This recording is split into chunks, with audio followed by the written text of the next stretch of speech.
এটা সেই সময়ের ঘটনা যখন বেশিরভাগ জায়গায় বিদ্যুৎ ছিল না। মানুষজন বাতির আলোয় নিজের কাজকর্ম চালিয়ে নিত। কাহিনীটা এমন একটি গ্রামের যেখানে 18 থেকে 20টি ঘর ছিল। গ্রামে একটি মসজিদ এবং একটি মাদ্রাসা ছিল।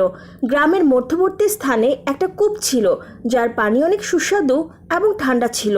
যতই গরম পড়ুক না কেন ওই কূপের পানি সবসময় ঠান্ডা থাকতো। গ্রামের মানুষজন অনেক ভালো ছিল। একজনের বিপদে সবাই এগিয়ে আসতো। গ্রাম থেকে কিছুটা দূরে একটা ছোট জঙ্গল ছিল।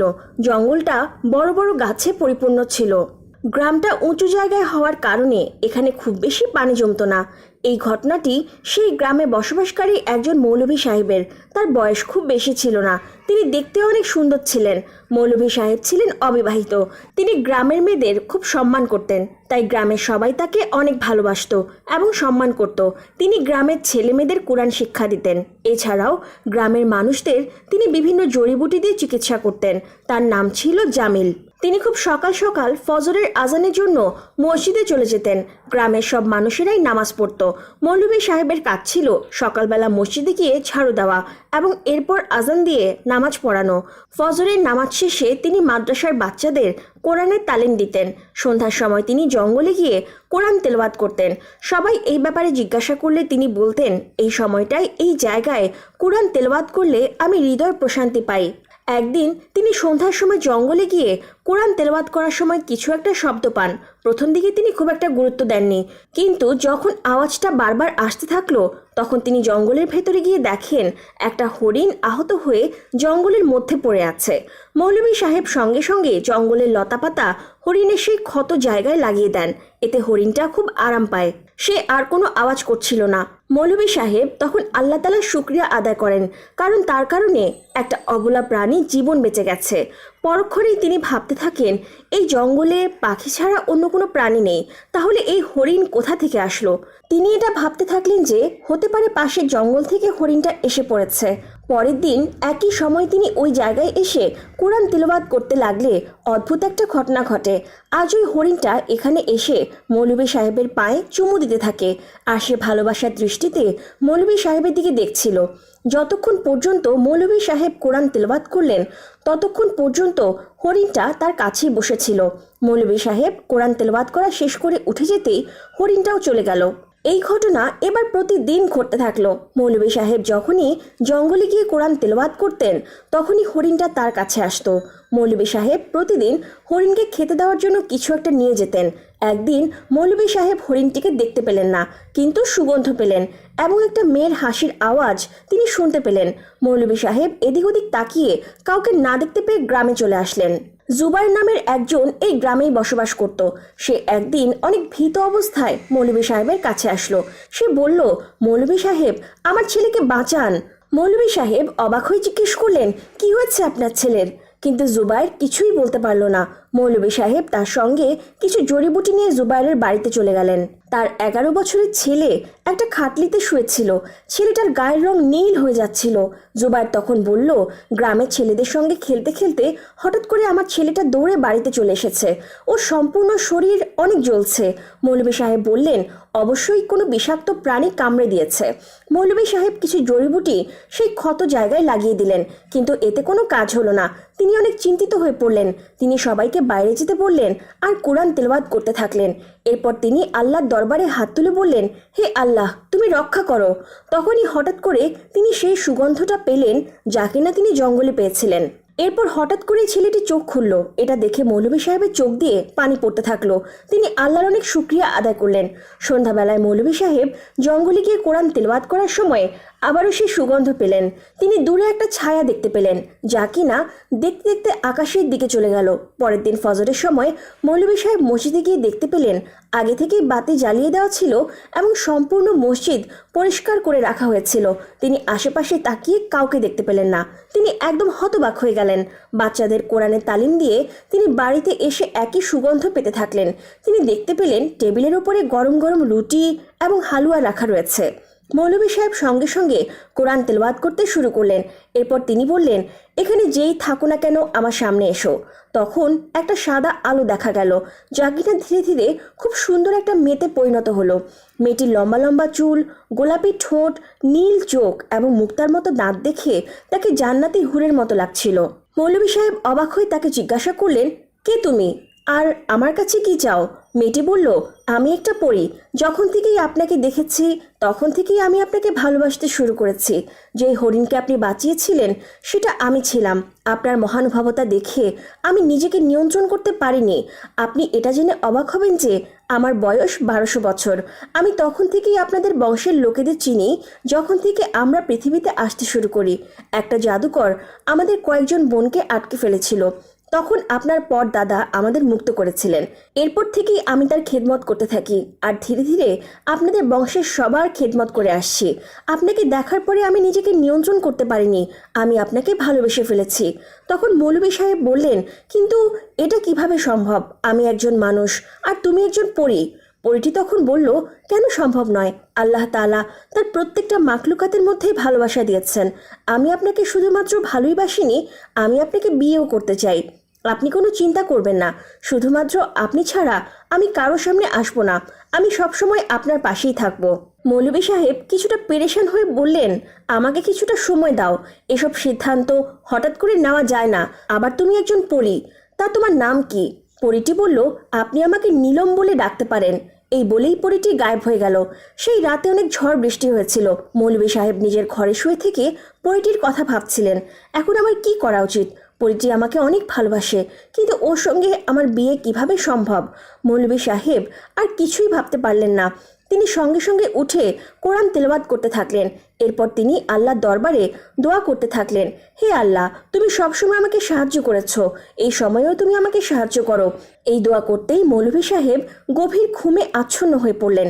সকালবেলা তিনি ঘুম থেকে উঠে দেখলেন বৃষ্টি থেমে গেছে এবং আকাশ একদম পরিষ্কার হয়ে গেছে। মৌলভী সাহেব মসজিদে গিয়ে দেখলেন গতদিনের মতোই বাতি জ্বলছে এবং সম্পূর্ণ মসজিদ পরিষ্কার করে রাখা হয়েছে। এরপর তিনি কোরআন তেলাওয়াত করতে নীলম তার কাছে এসে দাঁড়ালো। নামাজের ওয়াক্ত হওয়ায় মুসল্লিরা মসজিদে আসতেই নীলম গায়েব হয়ে গেল। মাদ্রাসা থেকে মৌলভী সাহেব বাড়িতে গিয়ে দেখলেন বৃষ্টির কারণে তার ঘরের দেওয়াল ভেঙে গেছে। আবার যদি বৃষ্টি হয় তাহলে তার ঘরের মধ্যে পানি পড়বে। তিনি বুঝতে পারছিলেন না তিনি কিভাবে এই দেওয়াল মেরামত করবেন। ঠিক তখনই নীলম তার সামনে এসে জিজ্ঞাসা করলো, মৌলভী সাহেব, আপনি কি সিদ্ধান্ত নিলেন? মৌলভী সাহেব বললেন, আমি সিদ্ধান্ত নিয়েছি যে আমি তোমাকে বিয়ে করব। এই কথা শুনেই পরীটির মুখ লজ্জায় লাল হয়ে গেল। তাকে অনেক খুশি দেখাচ্ছিল। এরপর সে মৌলভী সাহেবের মুখের দিকে তাকিয়ে দেখে তাকে কিছুটা পেরেশান দেখাচ্ছে। নীলম তাকে জিজ্ঞাসা করলো, মৌলভী সাহেব, আপনাকে এতটা পেরেশান দেখাচ্ছে কেন? মৌলভী সাহেব তখন তার ঘর মেরামতের বিষয় বললেন। তখন নীলম বলল, আপনি কোনো চিন্তা করবেন না। এরপর নীলম দেওয়ালের দিকে তাকাতেই দেওয়ালটি আগের মতো হয়ে গেল। মৌলভী সাহেব এটা দেখে একদম হতবাক হয়ে গেলেন। পরের দিন সকালবেলা মৌলভী সাহেব মসজিদে গিয়ে দেখলেন মসজিদের চেহারা একদম বদলে গেছে। তিনি বুঝতে পারলেন এটা নীলমের কাজ। একজন মুসল্লি মসজিদের এই চেহারা দেখে জিজ্ঞাসা করলে মৌলভী সাহেব বললেন, আল্লাহর ইচ্ছায় সবই সম্ভব। সেদিন রাতের বেলা মৌলভী সাহেব বাসায় এসে দেখলেন তার খাবার একদম রেডি রয়েছে। তিনি খাবার খেয়ে আল্লাহ শুকরিয়া আদায় করার পরে খাটলিতে বসতেই নীলম এসে হাজির হলো। মৌলভী সাহেব বললেন, এখন আমার ঘুমানোর সময়, তুমি এখানে কি করছো? তখন পরীটি লজ্জায় লাল হয়ে গেল। সে বলল, মৌলভী সাহেব, আজ আমাদের বিয়ে। মৌলভী সাহেব অবাক হয়ে বললেন, এটা কিভাবে সম্ভব? আমি তো কোনো ব্যবস্থাই করিনি। পরীটি বলল, আপনি কোনো চিন্তা করবেন না, সকল ব্যবস্থা করা হয়ে গেছে। আপনি শুধুমাত্র আমার হাতটা ধরুন। মৌলভী সাহেব কাঁপতে কাঁপতে তার হাত ধরল আর পরীটির চোখের দিকে তাকালো। তখন চারদিক কেমন যেন ধোঁয়াশা হয়ে গেল। মৌলভী সাহেব দেখলেন তিনি অন্য একটা পৃথিবীতে চলে এসেছেন। অপরূপ সুন্দর এই পৃথিবী, তার কাছে সবকিছুই স্বপ্নের মতো মনে হচ্ছিল। এরপর নীলম মৌলভী সাহেবের চোখের দিকে তাকাতেই মৌলভী সাহেবের অবস্থার পরিবর্তন হয়ে গেল। তাকে কোনো শাহজাদার চেয়ে কোনো অংশে কম মনে হচ্ছিল না। ছোট ছোট বাচ্চারা তাদের মোবারকবাদ জানাচ্ছিল। কিছুক্ষণ পরে একজন বুজুর্গ ব্যক্তি এসে তাদের বিয়ে পড়িয়ে দিলেন। মৌলভী সাহেব এরপর নীলমের চোখের দিকে তাকাতেই তিনি দেখতে পেলেন তিনি নিজের ঘরে দাঁড়িয়ে আছেন। তিনি একদম অবাক হয়ে গেলেন। তিনি দেখতে পেলেন তার সম্পূর্ণ ঘর ফুল দিয়ে সাজানো হয়েছে। চারদিক থেকে শুধু সুগন্ধ আসছিল। পরের দিন মৌলভী সাহেব মাদ্রাসায় ছুটি দিয়েছিলেন। তিনি ও নীলম জঙ্গলের সেই জায়গাটিতে আসলেন যেখানে প্রথমবার তাদের সাক্ষাৎ হয়েছিল। নীলম এরপর তার পৃথিবী সম্পর্কে জিজ্ঞেস করলে মৌলভী সাহেব বললেন, তোমাদের পৃথিবী আমার কাছে স্বপ্নের মতো মনে হয়েছিল, তবে তুমি আমাকে কখনো ছেড়ে যাবে না তো? উত্তরে নীলম বলল, না মৌলভী সাহেব, আমি কখনোই আপনাকে ছেড়ে যাব না, তবে প্রয়োজনে আমাকে আমার পৃথিবীতে যেতে হবে। এভাবেই অনেকক্ষণ কথা বলে তারা বাড়িতে ফিরে আসলেন। রাতে আবারও বৃষ্টি শুরু হলো। সকালবেলা নামাজ শেষে গ্রামের লোকজন মৌলভী সাহেবকে বলল, গত রাতের বৃষ্টিতে তাদের ঘরবাড়ির অনেক ক্ষতি হয়েছে। মৌলভী সাহেব তাদের বাড়িতে গিয়ে দেখলেন আসলেই তাদের ঘরবাড়ির অনেক ক্ষতি হয়েছে। এসব দেখে মৌলভী সাহেব অনেক কষ্ট পেলেন। তিনি তাদের এই বলে সান্ত্বনা দিলেন যে আল্লাহর উপর ভরসা করো, সবকিছু ঠিক হয়ে যাবে। তিনি অনেক পেরেশান হয়ে বাড়িতে ফিরলেন। বাড়িতে ফিরে আসতেই নীলম তার মনের অবস্থা বুঝতে পারল। মৌলভী সাহেব তার কাছে সবকিছু খুলে বললেন। তখন নীলম বলল, আপনার হৃদয় অনেক বড়, আপনি অন্যের কষ্ট সহ্য করতে পারেন না। আপনি কোনো চিন্তা করবেন না, গ্রামের সব মানুষদের ডাকুন আর তাদের বলুন সবার বাড়ি মেরামত করে দেওয়া হবে, আর বৃষ্টিতে কারো বাড়ির কোনোই ক্ষতি হবে না। মৌলভী সাহেব তখন জিজ্ঞাসা করলেন, কিন্তু এসব কিভাবে হবে? তখন নীলম মৌলভী সাহেবকে যা বলেছিল মৌলভী সাহেব গ্রামের সবাইকে তাই বললেন। কিন্তু গ্রামবাসীর মধ্য থেকে একজন বললেন, মৌলভী সাহেব, আমাদের কাছে এত টাকা নেই। তখন মৌলভী সাহেব তাকে ভরসা দিয়ে বললেন, আল্লাহর উপর ভরসা রাখুন, তিনিই সবকিছু ঠিক করে দেবেন। এরপর সবাই চলে গেল। মৌলভী সাহেব বাড়িতে ফিরে কোরআন তেলাওয়াত করতে শুরু করলেন। তখন নীলম বলল, আপনি কোনো চিন্তা করবেন না, আল্লাহর রহমতে সবকিছুই ঠিক হয়ে যাবে। পরের দিন মৌলভী সাহেব দেখলেন গ্রামের সবার বাড়ি ঠিক হয়ে গেছে। মৌলভী সাহেব এবার কিছুটা ভয় পাচ্ছিলেন, কারণ গ্রামের সবাই এই ঘর মেরামতের বিষয়ে জিজ্ঞাসা করলে তিনি কি উত্তর দেবেন। তিনি খুব দ্রুত বাড়িতে গিয়ে পৌঁছালেন। তখন নীলম বলল, দেখলেন তো, আল্লাহর রহমতে সবকিছু ঠিক হয়ে গেছে। মৌলভী সাহেব তখন বললেন, কিন্তু আমার এই ভেবে চিন্তা হচ্ছে যে গ্রামের লোকজন এই বিষয়ে জিজ্ঞাসা করলে আমি কি উত্তর দেব? উত্তরে নীলম বলল, মৌলভী সাহেব, আপনি কোনো চিন্তা করবেন না, আমি আমাদের পৃথিবী থেকে জিনদের ডেকে নিয়ে এসে এই মেরামত করিয়ে নিয়েছি।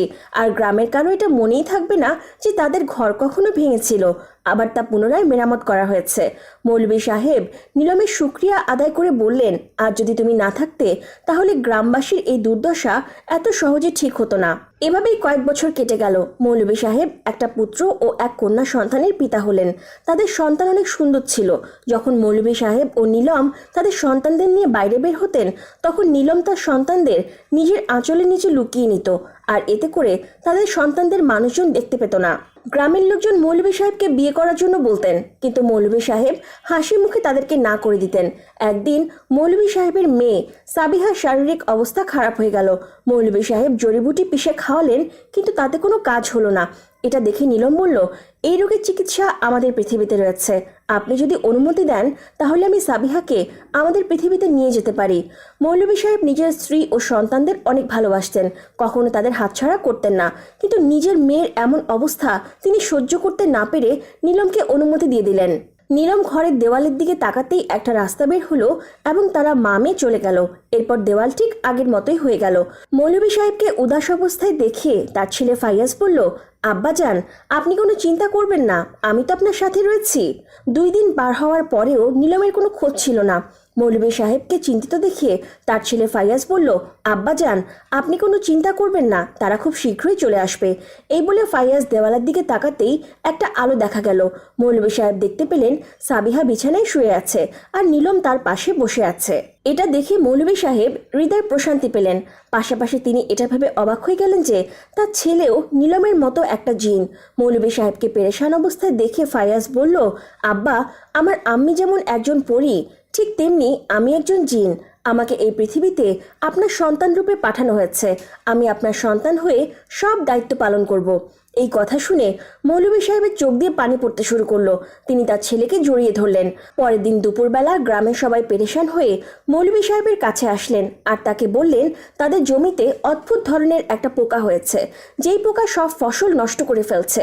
মৌলভী সাহেব এতে অনেক দুশ্চিন্তায় পড়ে গেলেন।